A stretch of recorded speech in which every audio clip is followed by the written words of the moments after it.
The Avengers radio series, a cultural phenomenon in South Africa back in the 1970s, South Africa was a country with no national television service. It wasn't until 1976 that the country would get its first taste of television broadcasts. But before that, radio was the primary medium of entertainment and information for the masses. This was the context when The Avengers, a British spy FI series, made its debut on South African radio and became a cultural phenomenon.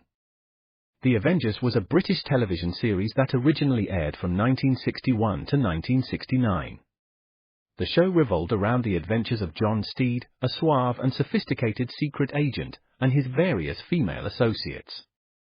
The series was a unique blend of traditional spy thriller elements with science fiction and fantasy, which set it apart from other shows of its time. While the series was hugely popular in the UK and had also made a significant impact in the American markets, being one of the rare British series given a network transmission slot, it was virtually unknown in South Africa. This was primarily due to the lack of a national television service in the country until 1976. However, as a film series, The Avengers was able to gain some exposure in South Africa through film rentals. But it was the launch of the radio series that truly brought The Avengers to the masses in South Africa. Come and listen at www.myclassicradio.net. Bob Elliott and Ray Goulding present the CBS Radio Network.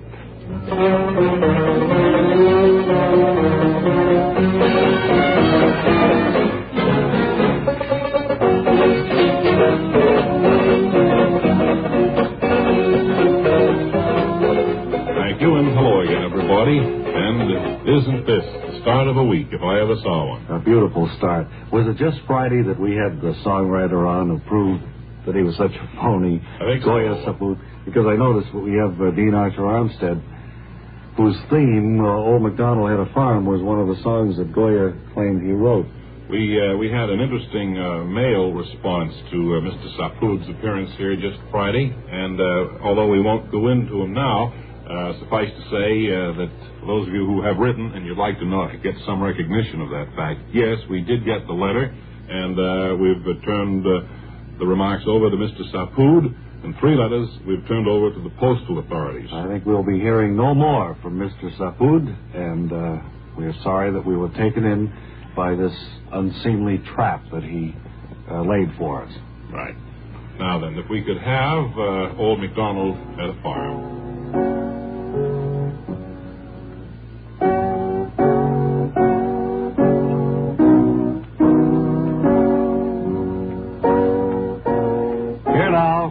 Lackawanna, New York Field Station, and Director of Agriculture for Bob and Ray Enterprises, Dean Archer Armstead, who's here to talk on a subject that may be pestering some of us in the next few months. Dean, when I say pester, of course, I'm referring to bugs. We have a lot of buggy questions to throw at you today. I understand very well, Bob. I would like to preface my remarks with this, that so many wonderful chemicals on the market now that bugs shouldn't bother us as much as they used to. Well, lots of used to be buggy, literally. I know it. And it can drive you buggy. You've heard all the things that bugs are a thing that can drive people crazy. Yeah. And I, for one, hate bugs. Or when there was sickness in the middle of the night, you'd hear a window go up, and somebody would yell out, a window opening. Oh. And they would hear the clatter of hoofs on the pavement, and they would say, the doctor's buggy, the doctor's buggy. He sure is, they'd yell. He sure is. But that's just a little joke to get us off on the right foot, Dean. Are all bugs bad? But Captain Droshky. He sure is. To answer your question, Bob, though, see, bugs actually, nature has worked out a very, very complicated pattern, design, if you will. One bug beats another bug. Mm-hmm. And, but there must be one bug left, somehow. A big one. That's right. Although little, 1,000 little bugs can take care of one big one. You see, Bob, nature has a very complicated plan. You said you're on page 1 again. You went into that. Let's move on to the lowly caterpillar. Bugs, of course, form all part of nature's plan, Bob. Yes. They're in the plan. We're not necessarily against bugs by discussing them here. I just wondered whether there was anything we can do to stop them being the pest that they are in a great many cases. Well, it depends on what circumstances the bug is bothering you. A mosquito certainly is a bug and can bother you, and also transmit the business. What? Can also transmit the business. Transmit diseases, yes. Transmit diseases. But of course, most of those luckily have been handled by our modern-day medicine, so that they're no longer the real worry that they were. That's right, but now then you take your subterranean wood termite. He can do away with his little house in about 3 years. 3 years? Is that so? Oh, certainly. And come out of the woodwork after, then you consider trouble. And let me tell you this, that they are reclaiming the earth. Termites are reclaiming termites and the bugs. earth. It's a continual battle between bug and man, and the wise money's on the bug. Well, all right. Now, along these lines, we have had several letters from people wanting to know the difference between an ordinary termite and what is known as a white ant or something like that. All the difference in the world. White ants are not. You could offer a wood termite a filet mignon and he'd turn his nose up at it. But offer him the beam that holds up your living room floor and he'll eat it. That's the difference. Whereas the white ant would... the white ant will eat your cake. Cake or your filet mignon. Too. Yeah. Which would provide him with a pretty well-balanced diet if he had that. Well, it wouldn't eat that much because they're only this small. Yes.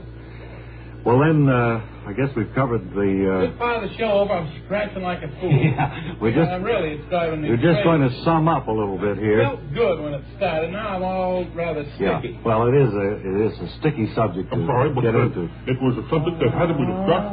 I'm glad it was brought over to the open. It did have to be, and I think we've learned a little bit. It felt nice when the show started. When you start talking about bugs, I start itching. You have been listening, ladies and gentlemen, to Dean Archer Armstead now that's the real mosquito. from the Lackawanna, New York Field Station. Bob and Ray, Agriculture Director. Goodbye, Dean. Goodbye, Papa.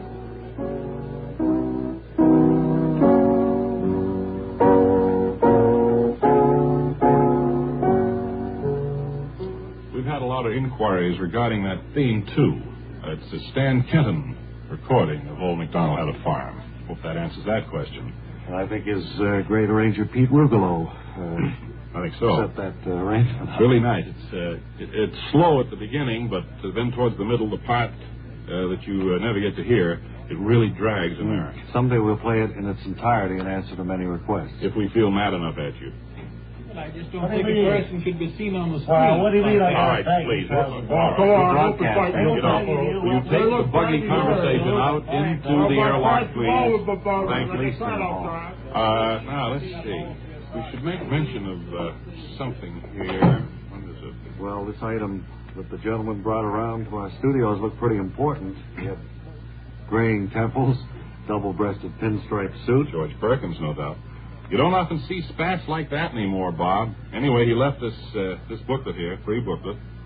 Why don't you describe it? It's titled Prices, Growth, and Youth. Well, judging by a rapid flip-through, it tells you how America can have reasonably stable prices and yet continue to grow. How?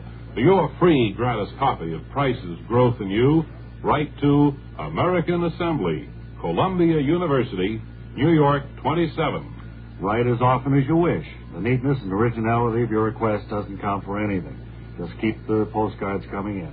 In case of duplicates, ties will be awarded. Oh, that guy who brought us the booklet, I see he's left his card paper-clipped to the back cover here. Oh, no, it wasn't George Perkins. It was Morton Bosley, Swift Messenger Service. I knew he wasn't just anybody. I mean just that. You have a certain stature in this community. You should Have you finished your argument? very careful. He's arguing about the way those cast members address. Say, do you remember, friends, the good old days when the streets were full of the clang of the friendly trolley car? Well, now, wait a minute. First of all, let me say that I don't think those were the good old days. Those were the bad old days. I was making about $22 a week, and I don't know about you, but that wasn't too good. I forget what I was making in those days, but I suppose you have a point there. But everyone always refers to them as the good old days somehow. Certainly the sounds of a trolley were good old sounds. You're leading up to the fact that tonight Wally Ballou is standing by at one of the few remaining trolley cars. George. I think he is at that. So, Joe Alonzo, if you would please indicate by pushing the button to Mr. Ballou that he's about to go on the air. Thank you. Wally Ballou standing at the head car of cable car number 409, somewhere in the United States. And at my left is trolley car conductor Rodney Weldon. Thank you, Wally. I think we should tell the people that this is one of the few remaining trolley cars in the world, and a joy it is to be behind the stick here. I think that was already mentioned in the prologue to this interview, Weldon. Now, we're standing at the beginning of the line, about to go on the 5 o'clock run. Ahead of me, I see a friendly group waiting patiently at the curb for old Sally, as you like to call her. This is old Sally. That's right, Wally. She's been on the line for over 140 years here, and a grand old gal, too. I wouldn't trade her for the best foreign sports car going. Now, I believe we're off, and you can probably hear old Sally as she glides smoothly along the tracks. You don't know what you've missed until you take a trolley ride, ladies and gentlemen. Well, that's true, Wally. The open air, clean and fresh, allows healthy breathing as well as picturesque sights. As we glide along on glistening steel tracks, she never gets flat, and she'll stop on a dime. Kids love to shag a ride on the back of her, and she never goes fast enough to make it a danger. Well, just my first love, Wally. Now, would you sit back a bit while we open the doors? Let Sally's faithful riders come aboard. Now the trolley is pulled up to the first group of commuters, and in a second they'll join us on this very ride. On in, folks. Move to the back, please. Plenty of room in the back. Don't shove, lady. What's your hurry? Would you mind getting that umbrella out of my ear? Tough, lady. I got the seat first. Okay. Who didn't drop a dime in the box here? This wreck don't move till I get a dime. We have modern buses like every other town. At least they should put a window in the drafts in here enough to give you pneumonia. You should drive in one of Put these. that fat lady on, we'll be crushed. Wake up, buddy. Have to see my wife. This is Wally Ballou broadcasting from one of the most picturesque. Come on, clear all the back. Let's go, cattle. This Get is back Wally there. Ballou. Move. I can't quite reach the microphone. Short delay while I try and attach the power pole to the cable. Apparently it slipped off. Back to The wise Monterey. guy did it. At their studios.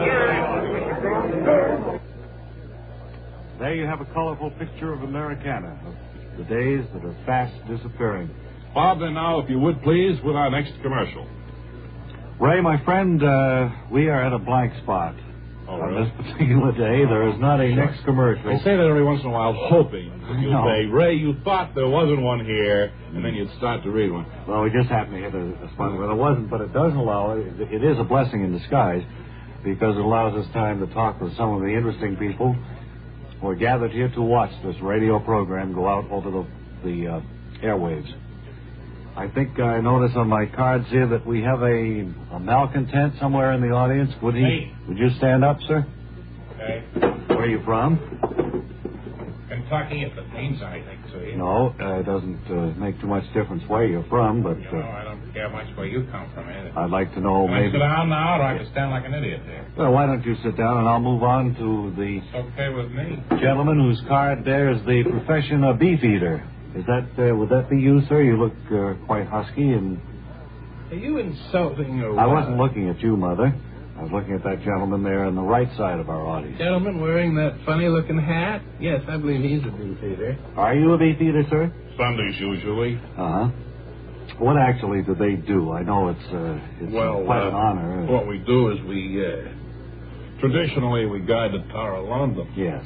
But But I've actually- never been there, and I'm a self-appointed beefeater anyway. And I mean, I'm not authorized by Rex Elizabeth. Oh, I see. Then you're not one of the official beefeaters. Yeah, Rex Elizabeth. The Queen. Sorry, the Queen. Oh, thank you, Bob. You're so worldly. All right, I think we'd better not. We don't want to get in any conversation with someone who is bogus Well, by any means. Talk to me. I'm an aviatrix. All right. Would you come in a little bit closer here? Where do you do this? The sky, idiot. Where No, would you... what I mean here Where around do I the. aviatrix? In the air, of course. Have you been flying long? Not today. The longest I've flown has been from New York down to trying to think how you pronounce it. Staten Island, is this? Staten Island. Yeah. What I actually meant by my question was, were you one of the pioneer lady flyers, or have you just taken it up as a hobby in your later twilight years? Oh, boy. I don't think, to answer part one of that rather cumbersome question, the airplane was invented in the pioneer days. Well, it was pioneering in aviation, madam. That's all I meant. The early days of aviation were known as the pioneering days. Say that. You said that we were pioneer aviation experts. I meant, and then by part two, I meant, did you just take it up in your dotage, or have... I'm not in my dotage, I'll have you know. All right. I think we've had enough of the audience for this time. More than enough, Bob. Really. And we'll be back in 10 seconds.